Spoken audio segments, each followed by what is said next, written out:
Hey guys, welcome back to the JPM Performance channel. It's been a couple of weeks, but we are back for another shop tour. You can see I'm growing a little bit of whatever. It's not going to last long. Here we are, December 19th. So we missed last week's shop tour. We're going to miss next week's shop tour because, as you know, we record these on Wednesdays, and that's Christmas Day. So I'm going to see you guys in 2 weeks for our New Year's first shop tour of 2025. Hard to believe. This year went by quick. So a couple weeks ago, 2-3 weeks ago, we talked about how we were getting really close to 4,000 subscribers, and I asked you guys to like and subscribe to the channel, and boy did you. So we picked up a bunch of subscriptions, which has really helped.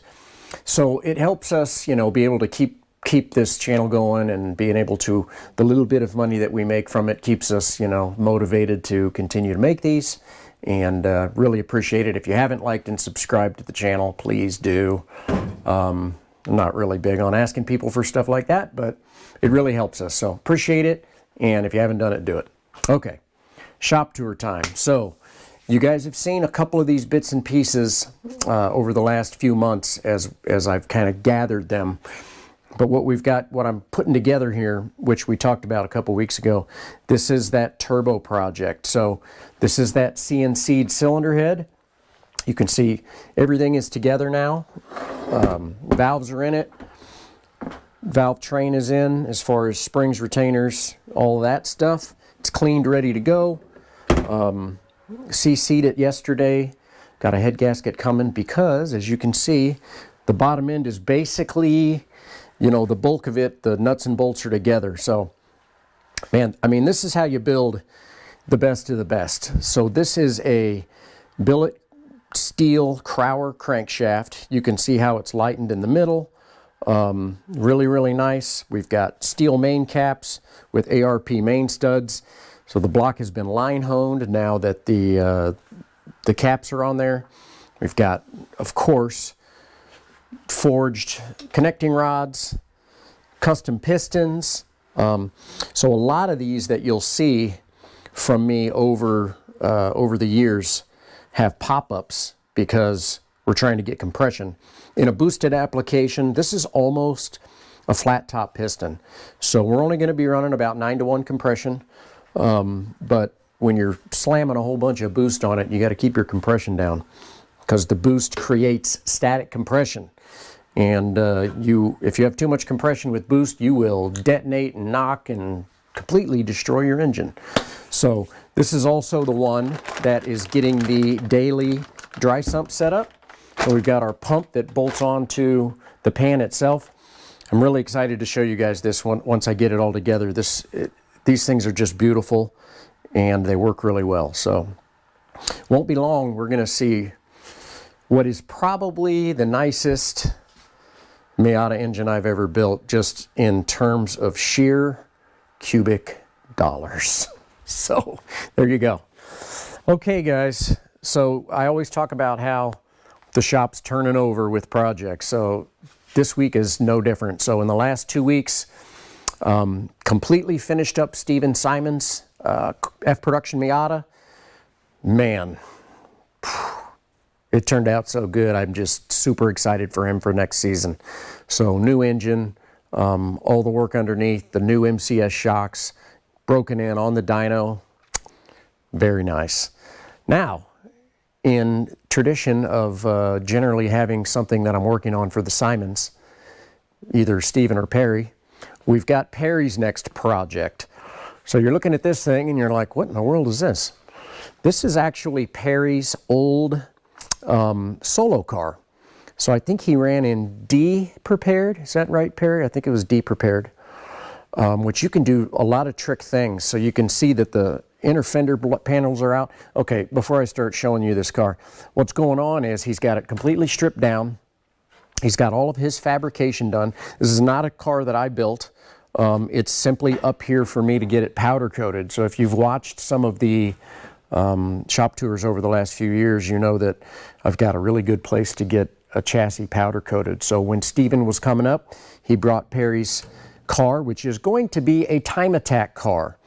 If you haven't seen time attack stuff, they're pretty wild. So huge aero grip, monster power. Actually built a boosted engine for Perry a couple of years ago that we're going to put into this. But it's up here to get all the powder coating done, and then it'll go back down to Perry. He's going to put it together as much as he can, and then I think it's going to come back, I think, just for like wiring and of course tuning. But this car's got some cool stuff. You can see the fuel cell sits back here, and in the rear, if you're wondering what this little contraption is, hope Perry doesn't mind us showing some of this stuff off. It's actually inboard shocks with rockers. So a rocker goes in here and your shock sits in here. So, you know, it's like IndyCar stuff, right? Formula One stuff. I don't know. It's not Miata, I know that. But it's got inboard shocks in the back. Super, super light chassis. I think his goal was like something crazy, like 1,700 pounds, 1,600 pounds for the Miata. But it's like unlimited, right? So pretty cool. So that's going to be going off hopefully in the next week or so to get powder coated. Next car that came in since you guys have been here, and actually I've done a lot of work on this car since it's been here in the last 2 weeks. This is Dave Ryder's Mazda 626H production car. And so Dave brought the car down. I had a little laundry list of things to do. Number one being I've already removed the cylinder head. We were due for checking the valve job, so we did a fresh valve job. Actually milled the head a little bit because we were a little under compression for the class, which I had noted last time we built it. And these are hard to get parts for. So this is a 2-liter FE Mazda engine from the mid-'80s, right? Really hard to get parts for. You can see it's, you know, front-wheel drive. But anyway, had some exhaust work I was working on. I'm working on window net stuff. But it's all back together. Just actually fired it up before John showed up to do the shop tour. So we're looking good. And then we'll be, you can see I've got a window net kit that I'm going to use to upgrade his window net system.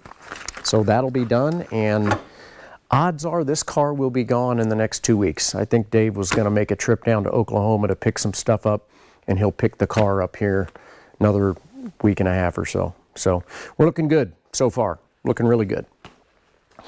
Okay, a couple weeks ago you guys saw the silver BMW Z3.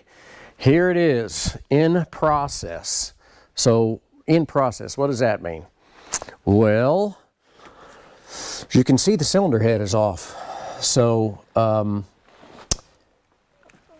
Jim wanted me to do a compression check and leak down on this engine because they were the guys that take care of this car up in Wisconsin were concerned that there was something wrong with a valve, and sure enough there was.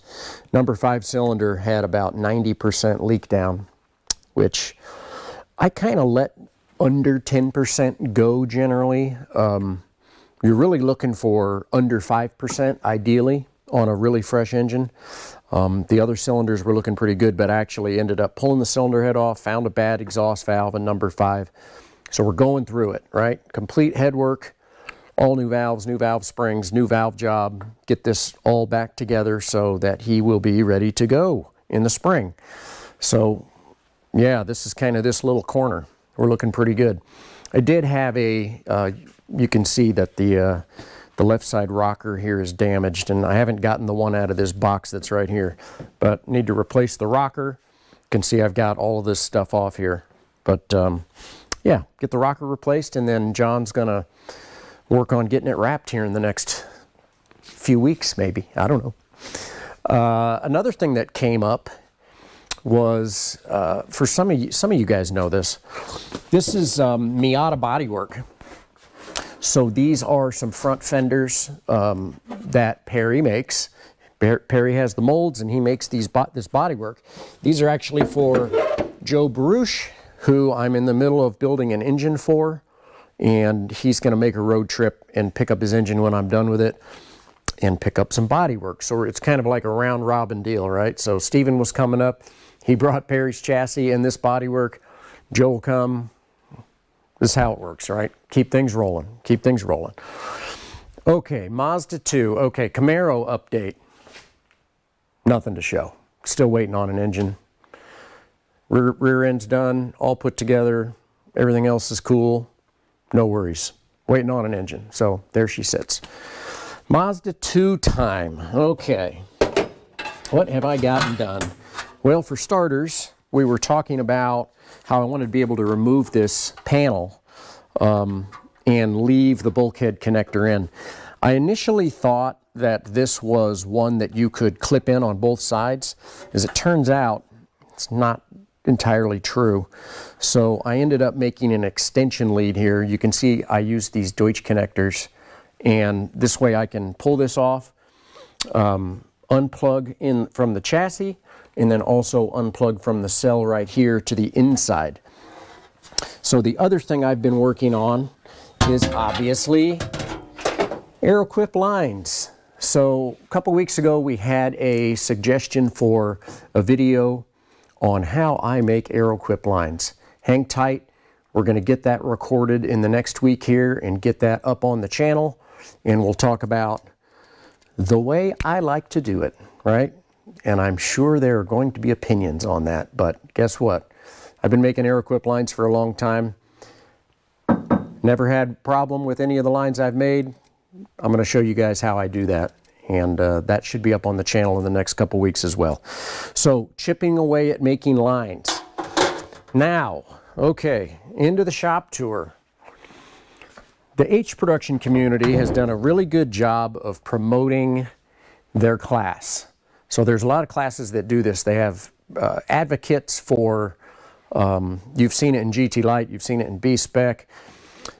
Jason Stein and Jason LaManna have made it their personal goal to boost H production up. They have what's called an H production nationwide championship. What does that mean?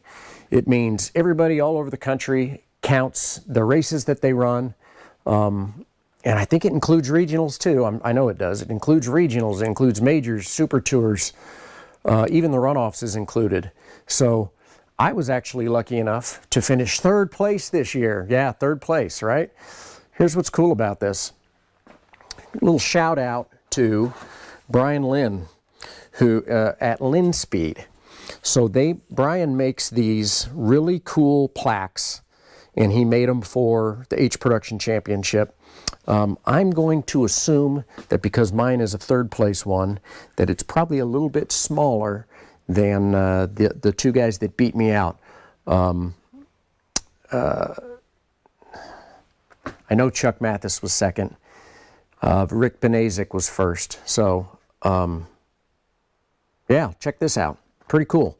So, really looking forward to, and I've already signed up for the H Production Championship for next year.